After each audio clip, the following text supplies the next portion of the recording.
Welcome to the Forest. If you don't want to miss any first-hand news, subscribe to the channel now. We are attentive to the latest news from Forest.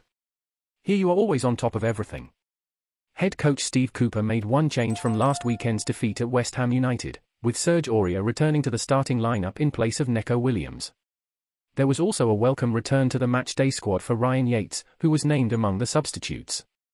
Following a minute's silence to remember those who sadly lost their lives in the Greece train tragedy last week, it was the Toffees who created the first half chance on Trent side as Dwight McNeil blazed a left-footed strike over the crossbar from the edge of the area. On 9 minutes, the visitors were awarded a penalty after John Joe Shelvey was adjudged to have fouled McNeil inside the box. Following a VAR check, referee John Brooks pointed to the spot where Demarai Gray stepped up and found the back of the net.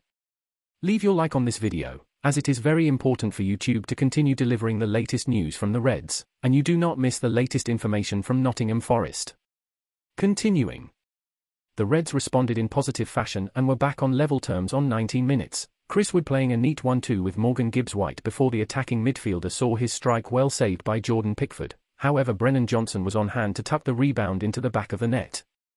Just before the half-hour mark, Everton retook the lead as Abdoulaye Doucouré latched onto Michael Keane's header to steer the ball past Keylor Navas.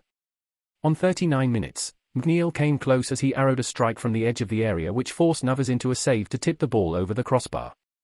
Just before the break, Johnson was fouled by Godfrey on the right-hand side, a challenge which earned the Everton defender a first yellow card of the afternoon. Half-time, Nottingham Forest 1-2 Everton. Following a coming together on 55 minutes, both Rinaldi and Gray were booked before James Tarkowski picked up a yellow card for a late challenge on our Brazilian fullback.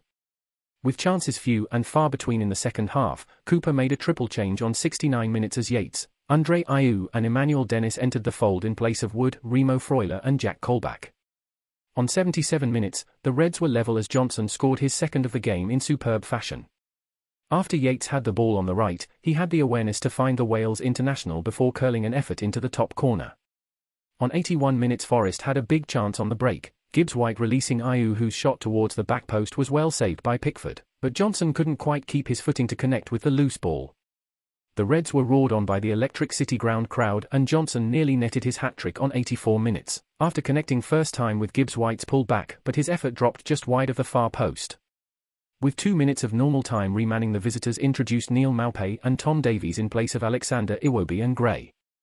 Referee Brooks added 5 minutes on and the Reds continued to push for a winner, however a late goal eluded Cooper's side who had to settle for a share of the points. Full time, Nottingham Forest 2-2 Everton. And then Forest fan, was this result satisfactory for you? Or not? What's your opinion? Put it in the comments because it's very important to our team. Stay tuned as I will update you at any time with new news from Forest.